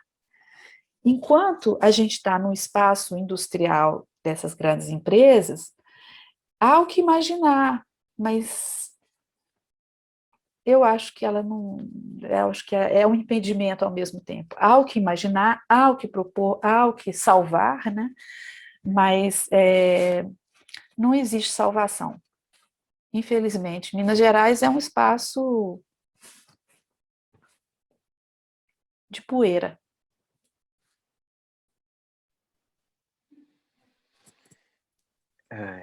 O Ai. Fred ia tentar fazer uma pergunta, ele está com a conexão meio ruim. Temos tempo? Pode ser? Uma última? Por mim, tá tranquilo. Fred, você acha que consegue? Estão me ouvindo, gente? Sim. Que bom. Bom dia, acho que já boa tarde. Aqui, Mabi, obrigado pela apresentação. Foi ótimo te ouvir, está sendo ótimo. Fazer uma pergunta mais breve e objetiva, assim. Conforme anteriormente você mencionou, né, a dificuldade do artista diante do colapso, né, de agir sobre seu tempo, e acho que isso é uma constante, assim, de vários, né, artistas e projetos, assim, de pesquisa também, que estão, inclusive, reunidos aqui. Me incluo nessa preocupação. Por outro lado, eu queria, se fosse possível, te ouvir falar sobre se é uma preocupação no seu horizonte, também a calibragem entre o que seria um trabalho de arte dentro desse campo da arte e o que seria um trabalho de ativismo, né? Já escutei muito, vi muito esse neologismo, né, colocado, artivismo, né? O quanto isso te preocupa de alguma maneira, o quanto isso também é como você referiu a Bienal de Arquitetura, né? Pode ser só uma grife para vender mais, né? No caso você, né, foi foi o contrário, assim, né? A percepção, mas como é que certos rótulos podem ser só uma renovação da exploração. E outra coisa é sobre os movimentos organizados, né? Movimentos civis organizados, assim, porque você fala dessa coisa da mina, e aí seria, claro, uma coisa de política pública, assim, né? De interferência de um Estado, né? Que a gente vê que está completamente sem condições mesmo, fragilizado, destruído, aliado, né, da destruição. Se você tem alguma interface mais profunda com algum movimento organizado, e como é que é a recepção do trabalho? Ou se já teve, né, alguma aproximação, já alguma tentativa, assim, se já tiver dito isso, desculpa, é porque realmente minha internet está meio ruim, eu estou perdendo algumas coisinhas. Mas se há, e como é que foi o tipo de recepção, né, de encontro, se há uma desconfiança também do artista, né, se há alguém que chega para colaborar efetivamente, é visto, lido como aliado, né, na sua experiência, né, claro. Obrigada, Fred. Essas são questões, para mim, recentes, mesmo que eu sempre tenha trabalhado numa questão crítica, assim, sobre a exploração mineral e sobre a representação, né, nos acervos públicos, a presença não só de conteúdo sobre a história da exploração mineral, mas também sobre as manipulações, assim, de discurso por parte, por exemplo, dos museus que estão na Praça da Liberdade, em Belo Horizonte, né? Um trabalho que eu fiz há um tempo. Belo Horizonte tem, só para te dizer rapidinho, a gente tem na Praça da Liberdade uma série de museus, todos os museus, os centros culturais, eles são de empresas, são público-privados, os prédios são públicos, mas a administração desses espaços são privados. A Vale, então, tinha 2 desses espaços, e num deles cabia à Vale o discurso sobre a história da mineração, ou seja, não existe escravo, não existe trabalhador, não existe história do corpo em contato com o minério, existe elementos químicos e existe elementos econômicos. Bom, então eu já trabalhei nessa questão que sempre trabalhei com uma questão crítica voltada com relação a esse aspecto da mineração. Nunca fui militante, mas isso não quer dizer, nunca fui militante, mas ao longo dos últimos anos eu tenho me aproximado disso como uma espécie de, como suporte, como vontade, como eu disse, eu coloco aqui perto de casa os cartazes que eu imprimo contra Bolsonaro, quem sabe na próxima eleição Genebra não vai eleger Bolsonaro, não sei, pequenos gestos no sentido da forma de aportar um discurso, um slogan, militância nesse sentido, mas eu nunca trabalhei coletivamente com militância. Aqui, por causa dessas questões que a gente está vivendo, eu trabalho com grupos de estudantes que trabalham com a Marcha do Clima. Então, é uma militância localizada nesse contexto que eu estou vivendo hoje. No Brasil, eu não tive aproximação a esse movimento, ainda que convivesse com pessoas que protegessem lá a Serra da Moeda e outras, né? Então, a minha experiência com grupos ativistas é uma experiência nova que se faz por meio de atividade pedagógica, porque é por meio da escola, eu tenho um grupo de trabalho, e esse grupo, ele trabalha junto com grupos militantes da greve do clima. Mas isso se faz de forma muito diferente do que é uma militância no Brasil contra a mineração, porque as mineradoras são gangsters, né? Então você entra num lugar de risco. Ainda tem um problema que é questões de financiamento de produção cultural. Então, isso tudo se embanana no Brasil. Então, por exemplo, algumas vezes eu fui convidada a trabalhar no Minas, nesse prédio da Vale, lá na Praça da Liberdade, que tem espaço de exposição, tem lugar de conferência e tal. Trabalho minado, para mim é um espaço minado, né? É um espaço, potencialmente, eu não posso falar mal da mina, eu não posso falar mal da Vale.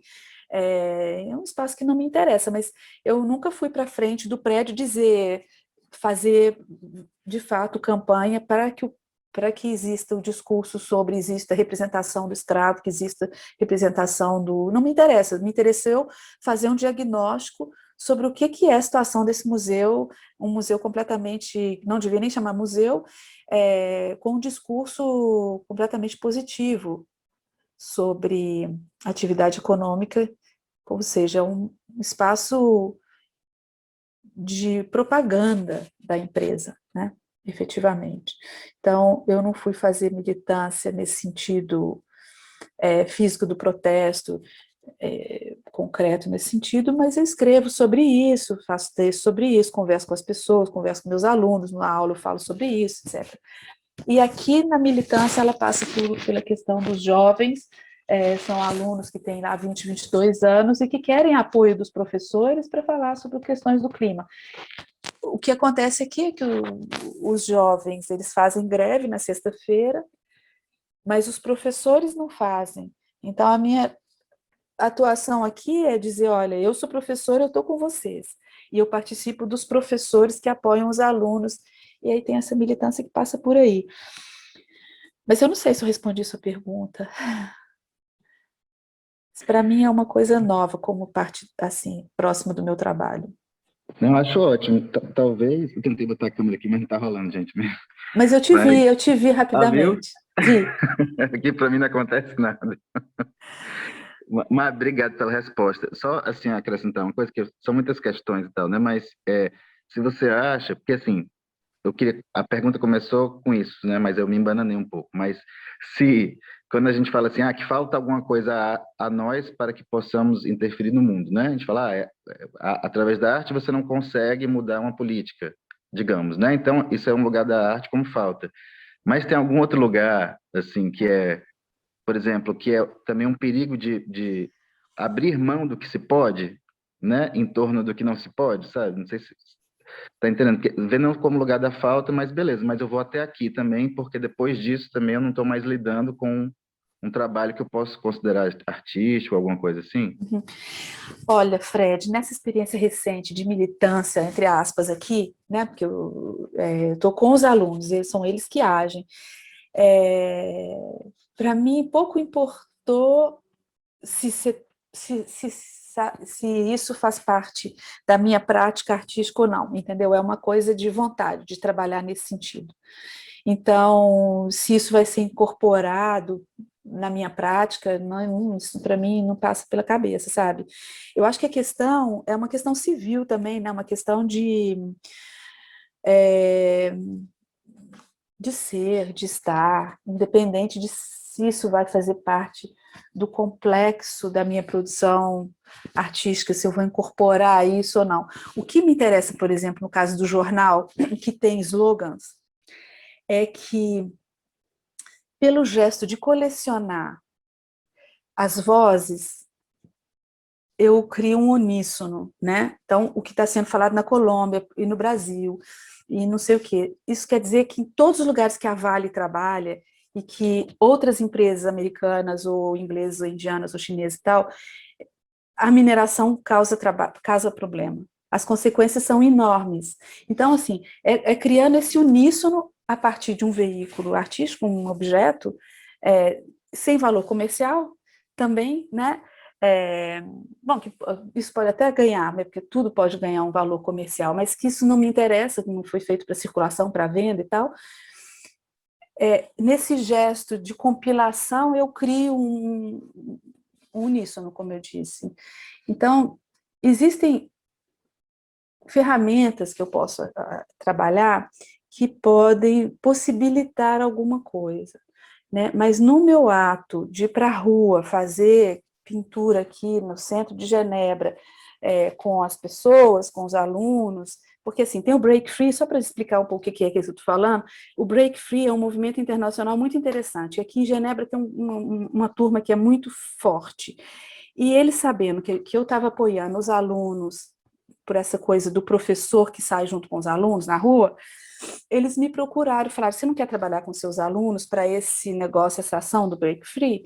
Eu só facilitei lá o encontro, e aí meus alunos foram lá trabalhar, pintaram agora 20 metros numa rua, tudo legal, não era... Os alunos tinham muito medo de ser pegos pela polícia e tal, que tem uma coisa que é meio repressiva também, mas ele viu o Break Free, viu que dentro de uma escola de arte, ter a habilidade de construção de imagem facilitaria a proposta deles, e eles nos chamaram, e a gente foi veículo disso muito felizes, assim, foi muito legal se prestar a isso. Os alunos tinham medo a princípio, eu estive lá, mas não fiz nada, porque eu não podia, no dia eu tinha que dar aula, eu fui só mediadora desse negócio, muito no sentido de colaboração, assim, olha, os artistas podem nos ajudar, vocês podem nos ajudar, vocês são artistas. Então a gente sentiu, assim, tanto uma missão de responder a uma habilidade de fazer um desenho, né, até a construção do desenho, como uma espécie de técnica também, sabe? A gente sabe fazer isso. Vocês têm o discurso e tem a comunicação global, tem a articulação global do Break Free. Vamos lá. E o que foi incrível, diga-se de passagem, consequência desse pequeno gesto aqui de trabalho de um dia, é que teve tanta visibilidade internacional, um pequeno vídeo que foi feito desses meus 3 alunos trabalhando com Break Free, que são mais 10, num dia de chuva, a imagem desmanchando, um negócio mais complicado, mas eles tiveram tanta imagem que nem a participação numa Bienal daria tanta visibilidade porque eles fizeram. Eles ficaram impressionados, eles saíram assim, mas gente, que isso? A gente fez um negócio aqui que durou meio dia. Uma coisa que foi um gesto militante, uma construção de uma imagem diante do banco, do Swiss, Credit Suisse aqui, uma manifestação de um desenho na frente de um banco, deu para eles uma visibilidade e uma razão de ser, de utilização da imagem, que eu acho que isso para eles vai transformar a prática deles como artistas. Eles estão muito menos interessados em fazer um desenho para expor aqui na galeria da escola, do que agir coletivamente para uma causa, para uma questão que está afetando o pipeline lá nos Estados Unidos, não sei aonde, e que para eles deu uma razão de ser, que o desenho deles teve uma função. Eu estou aprendendo sobre isso também, com isso aqui, sabe? Não necessariamente para apropriar isso para o fato artístico, mas para o complexo artístico, né, de incorporar isso para um portfólio, ou para apresentar não sei o quê para uma galeria, ou para comercializar, ganhar dinheiro, não sei o quê, mas com uma função civil, assim, uma participação dentro do coletivo que eles viram que faz muita diferença, que teve um enorme impacto. A pequena habilidade que eles têm dentro da história deles, no primeiro ano de mestrado. O impacto de um gesto, sabe? De saber fazer uma coisa, de se integrar numa rede coletiva que tinha o que dizer, e enfim... Acho que derivei do que você falou, mas é o que eu estou vivendo agora. Então, assim, nessa coisa da militância que eu estou vivendo agora e compreendendo e me aproximando mais, né? A convite, por demanda, assim, tanto de alunos como de movimentos locais. E eu acho que são esses agenciamentos que o seu trabalho também traz, essas conexões, construções de rede, aí a política vem também, enfim, essa relação entre a arte e a política vai sendo construída e vai alcançando outros lugares, né? Um pouco as circulações que você comentou. Ai, mas muito boa essa conversa. Acho que foi muito enriquecedora. Obrigadão, Mabi. Eu acho que a gente derivou, assim, né? Teve uma deriva para outros lugares, depois vocês editam, mas eu fico feliz com a oportunidade, até para mim mesmo, de compreender esse lugar hoje. Obrigada pelas questões, todo mundo, pela atenção, de vocês estarem aí em plenos domingo, Você também, tá no na hora domingo. do almoço. Não, foi ótimo. Acho que derivou para lugares muito bons, muito enriquecedores, assim. Obrigada a você, Mabi, foi excelente. Foi um Obrigada, bom Diambi. Sim, Obrigada, viu? muito incrível, muito legal. Obrigada, Lívia. Raquel, me escreve depois. Sim, Você tem e-mail? Esse lógico que tem e-mail. Você tem meu e-mail? Me escreve. te escrevo. Tá bom. Muito bom. Maravilha. Obrigada, Então, gente. Obrigado, estamos à Mabi. disposição. Só para falar, gente. se quiser ajuda na tradução, estou à disposição. Já comecei, inclusive, já traduzi o primeiro parágrafo do Addressing Cauê para minha tese, inclusive. Jura? Ai, fico feliz. Fico feliz. Primeiro Bom, parágrafo. eu fiquei pensando nisso também, no problema Já como conceitual de epílogo. traduzir, né, as letras, porque não vai coincidir. Depois eu fiquei pensando nisso também. Isso. É, Então, o Z foi uma confusão, porque Z era zonas de ressaca. E o tradutor traduziu como undertow zones. Não tem jeito de fazer zones of undertow. Isso gerou um debate, um pé de página, anota enorme embaixo para poder justificar. Mas você tem razão. Mas talvez a gente possa começar com o alfabeto em inglês e traduzir, sei lá. espelhado, né? Eu tenho, aliás, eu tenho um livro aqui de um vocabulário que é inglês, coisas curatoriais, nem lembro agora. Por acaso eu lembrei dele ontem, mas faz tempo que eu não mexo nele. Foi uma tradução que a Bienal fez, alguma Bienal de Arte de São Paulo fez. E tem alguma lógica dessa também, porque tem que traduzir o verbete em inglês para o português. Eu posso dar uma olhada para ver Por favor, tá bom. como eles fizeram. E tem aquele trabalho seu da tradução, né, do arquivo suíço, que também passa aí, né, essa coisa desse problema da linguagem, da língua, né? Justamente. Muito legal, Mabi. Nossa, fiquei feliz demais de te ouvir aqui, matar a saudade um pouco dos tempos. Obrigada. Raquel foi minha aluna, gente. Uma excelente aluna. Fez iniciação, inclusive, não? Você comentou, chegou a comentar. Fui bolsista da MAB. Foi minha Iniciação primeira iniciação científica da vida. É. Muito importante, assim, para minha compreensão de universidade, de possibilidade de usar também como ferramenta esse meio acadêmico, né, também, que eu acho que está muito relacionado com o trabalho da MAB. Muito inspiradora. Não, a universidade foi constituidora, assim, possibilitadora do trabalho que eu faço. É incrível. Aproveitem, vocês que estão aí nesse lugar. Bora. Parabéns e obrigada, viu, gente, pela chamada. Muito obrigado você pelo seu tempo. Foi ótimo, Mabi. Obrigada, gente, pessoal. Tchau, todo mundo. Obrigada, bom fim de domingo. Até já. Até já. Obrigada, Raquel.